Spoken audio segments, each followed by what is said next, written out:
नमस्कार, आप देख रहे हैं जम्मू सच तक। आज मैं हूं यहाँ बनी में पीएचई ऑफिस में।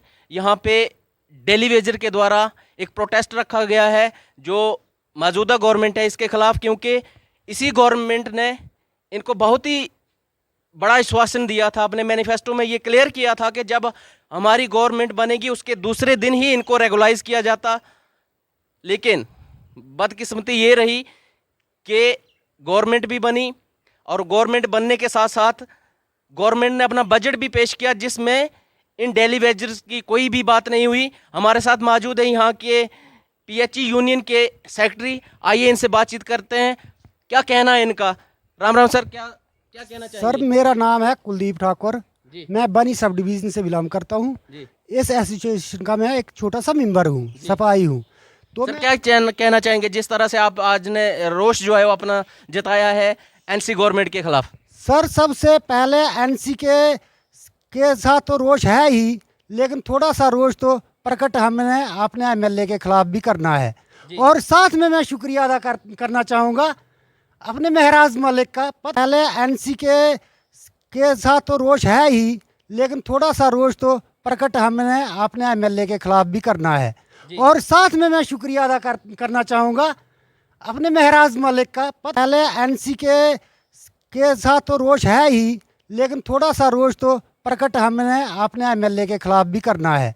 और साथ में मैं शुक्रिया अदा करना चाहूँगा अपने महराज मलिक का। पता लेकिन वो होते रहे आम आदमी पार्टी के हो गए, मैं उनका शुक्रिया करता हूं कि वो असेंबली में बोले तो सिर्फ टेलीविजनों के लिए बोले, कोई इशू बाकी नहीं रखा। और उसके साथ साथ एक चैनैनी के एमएलए थे, शायद बलवंत सिंह मनकोटिया थे या कौन थे, क्योंकि पॉलिटिक्स में तो हमने जाना नहीं है।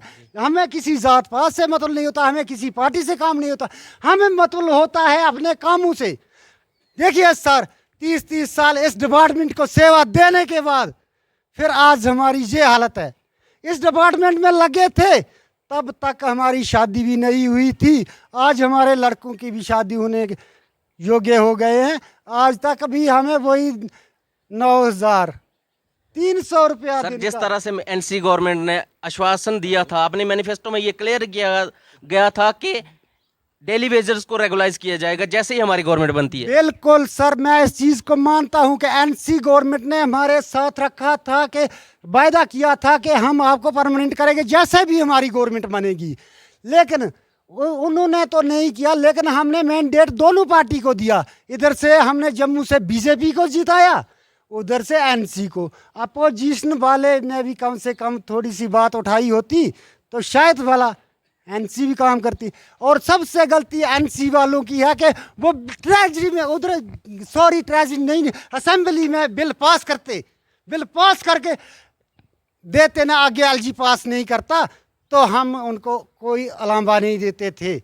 लेकिन हमारा रोष हमारे एमएलए बनने से है। मैं ये कहूँगा कि मत सताओ गरीब को, गरीब रो देगा, मालिक उसका जबरदस्त है, जड़ से खो देगा। ये कुर्सी का स्वाद आप चखेंगे, लेकिन डिमांड क्या करना चाहेंगे? डिमांड यही करना चाहेंगे कि हम गरीबों के 72 महीने की तनख्वाह दे दो, इसके बाद हमें भी परमानेंट का सपना दिखा दो, इसके बाद हमारी नहीं। कितने दिन की वेजेस जो है वो आपके पेंडिंग है? 72 महीने की है। हमारे एमएलए साहब बड़ी मेहनत से जिताया था उनको। अफसोस वो असेंबली में मैंने बोलते देखे कि मुझे टर्मिनेट किया गया था तो मेरी 3 महीने की तनख्वाह पेंडिंग है, मैडम जी उसे रिलीज कर दो। तो सर, हमारी 72 महीने की है। कहना चाहेंगे आपके भी वेजेस जो रुके हुए हैं मिलने चाहिए। हम गरीब है, हमारा कोई मर जाता है उसको भी नहीं मिलते, रिटायर हो जाता है उसको भी नहीं मिलता है। ये मानता है, हमारा पूरा डिपार्टमेंट मानता है, हमारे एक्शन मानते हैं, हमारे चीफ मानते हैं कि इनकी तनख्वाह पेंडिंग है, लेकिन देने के लिए कोई राजी नहीं है। डिपार्टमेंट कहाँ से देगा? ऊपर से मैं Ranbir Singh Manhas, president association joint front बनी। हमने कई बार प्रोटेस्ट किए 2014 से आज तक। हम प्रोटेस्ट कर रहे हैं और साथ में काम भी कर रहे हैं और प्रोटेस्ट भी कर रहे हैं। गवर्नमेंटें आई, गवर्नमेंटें चली गई। मैं सभी जितनी भी गवर्नमेंटें बनी हैं, बीजेपी की हो या एनसी की हो या कांग्रेस की हो या पीडीपी की हो या एक सवाल रहेगा मेरा, जिस तरह से पीछे सूखा पड़ा था, काफ़ी लंबे समय तक बारिशें नहीं हुई, उस समय भी लोगों के बीच में हाहाकार मच गई थी पानी को लेके। उस समय भी डेली वेजेस ने अपनी सेवाएं दी। आपकी वेजेस जो है फिर भी रोके जा रहे हैं, क्या वजह है? डेली वेजर तो कोरोना काल में अपनी जान गवा बैठा था, और जो पहाड़ी क्षेत्र में रहते हैं, जो जहाँ बर्फानी एरिया हैं, जैसे श्रीनगर हुआ, बनी हुआ, ये डोडा हुआ, किश्तवाड़, जहाँ के जितने भी लोग हैं बर्फ़ में मरते हैं और नीचे गर्मी में मरते हैं हमारे डेली वेजर। मगर इन सभी गवर्नमेंट, जितनी भी गवर्नमेंटें हैं, ये आपस में इनकी मित्री है। इनके एक ही रूल हैं, कुर्सी मिल गई फिर ये दो बोलना बंद कर देते हैं, जब कुर्सी नहीं मिली तो बीजेपी की खिलाफत करेंगे। आपने अभी गवर्नमेंट बनने से पहले काफ़ी मतलब कि ये आपके मन में था कि हम रेगुलाइज हो जाएंगे, एनसी गवर्नमेंट आएगी, जिस तरह से उसने अपने मैनिफेस्टो में आश्वासन दिया था लोगों को, बढ़ चढ़ के इसी मैनिफेस्टो पे उन्होंने वोट लिया और गवर्नमेंट बनाई। महाराज हमने तो दिन रात काम भी किया और ये भी भगवान के साथ दुआ की कि अच्छी गवर्नमेंट आए और हमें परमानेंट करे, मगर इनके कान पे जूं तक नहीं रेंगती है। जब ये चीफ मिनिस्टर की कुर्सी पे बैठ जाते हैं ना, तो ये फिर कुछ नहीं समझते हैं, ये कुछ नहीं। हमारी मेरी क्या डिमांड रहेगी, क्या डिमांड रहेगी आपकी गवर्नमेंट? प्रेसिडेंट, मेरी डिमांड रहेगी कि हमारा जो 72 महीने की पेंडिंग सैलरी है उसको फौरी तौर पे 2 किस्तों में रिलीज़ किया जाए, एक में नहीं, क्योंकि हमारी स्टेट अब गरीब हो चुकी है। और हमारा जो रेगुलाइजेशन पॉलिसी जो है वो लागू की जाए। मिनिमम वेज एक्ट जो है, जैसे एज़ पर रूटीन दिल्ली में है या चंडीगढ़ में, जहाँ भी है, लद्दाख में है, उनको एक स्टेट में 3 कानून चल रहे हैं। ये क्या कानून बनाए हैं और क्या चल रहे हैं? तो मैं इन गवर्नमेंट से अपील करूंगा, और जो अपने विधायक हैं वहाँ पे अपोजिशन के हैं या हमारे गवर्नमेंट में हैं और या हमारे मिनिस्टर हैं, इनसे मैं गुजारिश करूंगा कि हम गरीब जो हैं बहुत सफ़र हो गए हैं। 20 साल का बहुत अरसा होता है, हमारे बच्चे नौजवान हो गए हैं, पढ़ाई के लिए पैसे नहीं है, खाने पीने की फैसिलिटी हमें नहीं है, बिजली के बिल दिन ब दिन बढ़ रहे हैं, पानी के लानी पड़ती है। तो मैं गवर्नमेंट से ये एक दरख्वास्त करता हूँ कि मत सताओ गरीब को, आप बहुत बड़ी कुर्सी के बैठे हैं। फानूस बन के जिसकी हिफाजत हवा करे वो शम्मा क्या बुझे जिसे रोशन खुदा करे। ये हमें नौकरी नहीं भी देंगे तब भी हम घसीट के मर जाएंगे, अपने बच्चे हमारे बेकार हो जाएंगे। तो मैं सभी अपने जितने भी मेरे PhD डेली वेजर हैं इनसे अपील करूंगा कि ईमानदारी तनदेही से काम करें और अपने हक के लिए घर से निकलें और स्ट्राइक जारी रखें। जी सर, आपका क्या कहना है? सर मेरा नाम है रतन चंद, मैं कोटी से बिलोंग करता हूँ, कोटी पंचायत से। सबसे पहले तो मैं आपके चैनल का शुक्रिया अदा करना चाहता हूँ। तो डिमांड क्या है? डिमांड तो ये है कि हम जो गरीब लोग हैं 300 रुपया दिहाड़ी लेते हैं। 300 रुपये में आता क्या है? इस ज़माने में कुछ नहीं आता है भाई साहब। क्या आता? किसी की काफ़ी उम्मीदें जो थे वो इस गवर्नमेंट से आप लगा के बैठे थे। उम्मीदें हम किसी भी गवर्नमेंट से क्या लगाएं?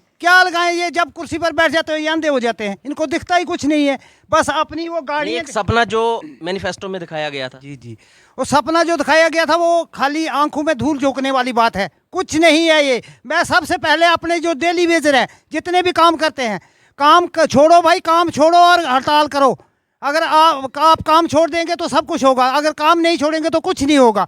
सबसे इस तरह का साथ जो है वो आपने जो आपके डिपार्टमेंट के सबसे बड़ी कमी मिल रहा है क्या? सारे आपके डेली वेजर्स जो हैं वो हड़ताल पे आज 50% है। अगर 50% जो बचे हुए वो भी आ जाएं तो फिर कुछ हाल होगा।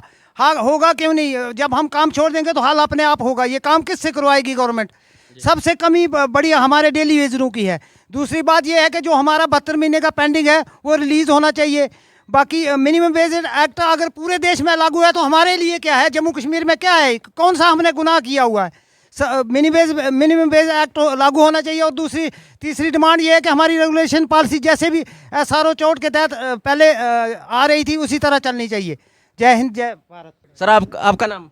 मेरा नाम सर शबीर खान, मैं वार्ड नंबर 3 से बिलोंग करता हूँ। बनी से? बनी, वार्ड नंबर 3 जंडिया, बनी से बिलोंग करता हूँ। सर कितने साल हो गए आपको डेली? मुझे 25 साल हो गए हैं सर डेली बिजरी में काम। अभी आपकी उम्र कितनी हो रही है? मेरी उम्र 54 साल हो रही है सर। क्या कहना चाहेंगे सर? 6 साल आपकी नौकरी के बचे हुए, डेली बेजरी सारी उम्र निकल जाएगी। सर मैं तो क्या बताऊँ, सपने थे कि मेरे औलाद, मेरे बच्चे, मेरी ज़िंदगी मेरी अच्छी बनेगी। लेकिन मैं NC के टाइम में लगा था, उमर अब्दुल्ला की क़यादत वाली सरकार में काम शुरू किया था। तो हम तो यही सपने देखते रहे सारी उम्र के हम कुछ बनेंगे, हमारे बच्चे पढ़ेंगे लिखेंगे, हमारी ज़िंदगी बनेगी, हम पेंशन के काबिल हो जाएंगे। लेकिन आज तक वो सपने हम इस दौर खोने वाले हैं, क्योंकि आज भी उमर अब्दुल्ला की सरकार आई तो हमें ये खुशी हुई कि हमने उनको बढ़ चढ़ के वोट दिए। हमें ये खुशी हुई कि हो सकता है दोबारा वो दिन वापस आ गए कि हमारी ज़िंदगी बन जाएगी। लेकिन 7 मार्च को हमें बहुत घर घर हमारे टेलीविज़नों ने भी खुशियां मनाई हमने कि 7 मार्च को हमारा बजट पेश होगा। तो हमारी ज़िंदगी का वो दौर आ गया। बजट से पहले काफ़ी कुछ उम्मीदें आपने लगाई। काफ़ी कुछ उम्मीदें थी हमारे दिल में और हमारे बच्चों के दिल में। हमारी बजट में डेली वेजर को लेके कोई भी बात नहीं हुई। कोई भी बात सर उसमें नहीं हुई जिससे आज हमको इस हड़ताल पे बैठना पड़ा।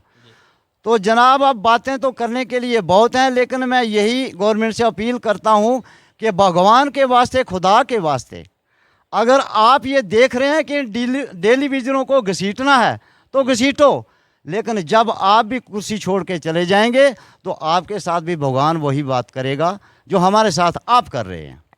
लिहाजा हमारी गवर्नमेंट से अपील है कि हमारी 72 महीने की वेजेस और जो हमारी रेगुलाइजेशन पॉलिसी है, जो SRO 64 के तहत जो बनती है, वो लागू की जाए। हम आपसे अर्ज़ करते हैं और हाथ जोड़ के अपील करते हैं उमर अब्दुल्ला जी, जहाँ भी वो सुन रहे हैं, हमारे चीफ मिनिस्टर जी, और हमारे जो सेंट्रल सरकार है उनसे भी निवेदन करते हैं कि हमारी इस डिमांड को पूरी करिए। और हम आपका शुक्रिया आज भी करते हैं और उस वक्त भी करते रहेंगे। दूसरी बात जनाब, मैं पिछले साल मैं एक हैंडीकैप्ड आदमी हूँ, मेरी 2 जगह से टांग टूटी थी। उस वक्त भी मैं ये उम्मीद करता था डिपार्टमेंट से, गवर्नमेंट से, कि मुझे कुछ फैसिलिटी मिलेगी, लेकिन हमारे भाइयों ने 100 रुपया इकट्ठा करके मुझे दिया, लेकिन गवर्नमेंट से मुझे कोई कुछ नहीं मिला, वेजेस तक नहीं मिले। वेजेस तक भी। लेकिन जब वो काम करते, उस वक्त काम करता था मैं, तो सर उस वक्त भी मुझे बोला गया कि अपनी जगह पे आदमी रखो, नहीं तो आपकी तनख्वाह काट दी जाएगी। सर मैं 500 रुपया दिया। मैं बहुत बहुत शुक्रिया इनका करता हूँ, अपने भाइयों का सर, कि जिन्होंने मुझे मदद किया है, चाहे मुझे पूछा है, चाहे मुझे 100 रुपये दिया है। लेकिन गवर्नमेंट से मैं उम्मीद चाहता हूँ कि उस वक्त भी ये बात चली थी इंश्योरेंस की कि आपको 10 लाख रुपया दिया जाएगा, जो मर जाएगा, जो 346 रुपये हमारे काटे जाते हैं। तो जनाब उस वक्त मैं चारपाई पे पड़ा था, हॉस्पिटल में पड़ा था, लेकिन मुझे 10 रुपये तक वो इंश्योरेंस तो कहाँ, हमारे 346 रुपये काट लिए जाते हैं, लेकिन मुझे कोई फैसिलिटी, कोई ड्यूटी करने के लिए आपको रोज़ बोला जाता है। रोज़ बोला जाता था, या फिर अपने जगह पे अपना बंदा रखो, उसको दिहाड़ी दो और काम चलाओ। बहुत बहुत शुक्रिया सर। हमारे साथ यहाँ पे एक हैंडीकैप्ड अंकल हैं जो काफ़ी बिल्कुल नहीं चल सकते हैं, कोई बात नहीं, जो बांजल से चल के आए हैं। क्या नाम है आपका? आंसर है सर। आप कंडीशन देख सकते हैं इनकी, लाठी के सहारे ये बांजल से यहाँ तक प्रोटेस्ट में आए हैं। मेरी अपनी तरफ से भी गवर्नमेंट से ये अपील रहेगी, कम से कम रेगुलाइजेशन पॉलिसी बनती है नहीं बनती है वो आगे की बात है, लेकिन कम से कम जो इनकी पेंडिंग तनख्वाह बची हुई है, जो अभी तक 72 महीने काफ़ी ज़्यादा होते हैं, साल होते हैं, तो मेरी अपनी तरफ से भी ये रिक्वेस्ट रहेगी गवर्नमेंट से कि खास कर इस तरह के, क्योंकि इन अंकल को मैंने जोड़े माता में अपनी ड्यूटी करते हुए देखा है।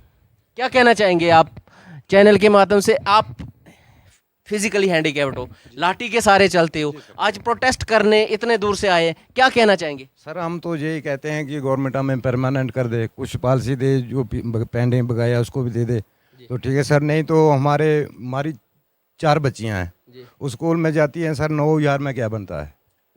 मैं उनके लिए पेंशन का पेन कापी सब कुछ चाहिए सर। क्या 9,000 से अपना? कितने महीने से आपको तनख्वाह नहीं मिली? सर 72 महीने से। कैसे गुजारा चलता है? आप फिजिकली हैंडीकैप्ड हो, लाठी के सहारे चलते हो, कमाई का और कोई सोर्स है नहीं? सोर्स है नहीं सर, तो ऐसे ही समझो सर, जो वेजेस मिलती है इससे टाइम पास करते हैं। वेजेस मिले तो 72 महीने हो गए, किस तरह से आप गुजारा कर पा रहे हो? आप सर ऐसे ही समझो, दिहाड़ी दाटा भी नहीं ला सकते हैं। आप तो नहीं लगा सकते हो, क्योंकि दिख रहा है, सामने दिख रहा है कि आपको चलने में इतनी परेशानी आएगी तो आपका कमाई का और कोई सोर्स बनता ही नहीं। नहीं सर, कोई कुछ सोर्स नहीं है। यही सोर्स है कि गवर्नमेंट परमानेंट कर दे और हमारी पॉलिसी जो बकाया उसको दे दे, तो हमारा गरीब का चलो गुजारा। इतने महीने से आपकी तनख्वाह नहीं मिली है, 72 इतने महीने से आप काम कर रहे हो, अभी पीछे जैसे सूखा पड़ा था, कितनी मुश्किलें आई है लोगों को पानी पूरा करने में। सर तब भी हमने काम किया है, रात दिन मेहनत की है, लोगों को पानी पहुंचाया है। जी। हाँ। इसी उम्मीद के साथ कि एक दिन आपकी तनख्वाह जो है वो मिलेगी, तो इस उम्मीद में लग। जो अभी अभी गवर्नमेंट बनी है उन्होंने आपको काफ़ी आश्वासन दिया था, अपनी मैनिफेस्टो में ये क्लियर किया था कि आपको रेगुलाइज किया जाए। सबसे पहले जो डिप्टी सीएम है हमारे, उन्होंने सबसे पहले यही कहा था कि मैं डेली वेजरों के बारे में सबसे पहले सोचा जाएगा। सर उन्होंने भी कुछ नहीं सोचा है, ऐसे ही आप भी वो भी टाल मटोला कर रहे हैं, जैसे पीछे किया है वैसे आगे भी टाल मटोला चल रहा है। तो हमें तो उम्मीद ही कुछ नहीं है अभी, तो हम तो बोलते हैं हमारे लिए तो कुछ नहीं है। तो ये थे पीएचई डेली वेजर वर्कर। आपने देखा किस कंडीशन में, बारिश में यहाँ पे ये आज प्रोटेस्ट पे हैं। 72 महीने इनको तनख्वाह मिले हुए हो गए। तो मेरी गवर्नमेंट से यही गुजारिश रहेगी, कम से कम इन गरीब हैंडीकैप्ड जो पेरेंट्स हैं, इनके भी बच्चे हैं घर पे, कम से कम इनके बारे में थोड़ा बहुत कुछ सोचा जाए। और नहीं कुछ हो सकता है तो कम से कम जो इनके पेंडिंग, जो सैलरी पेंडिंग पड़ी हुई है, 72 महीने ये बगैर तनख्वाह के काम कर रहे हैं, कम से कम इनकी तनख्वाह जो है वो टाइमली दी जाए और जो पेंडिंग वेजेस है उनको इंस्टॉल वाइज जो है वो इनको दिया जाए।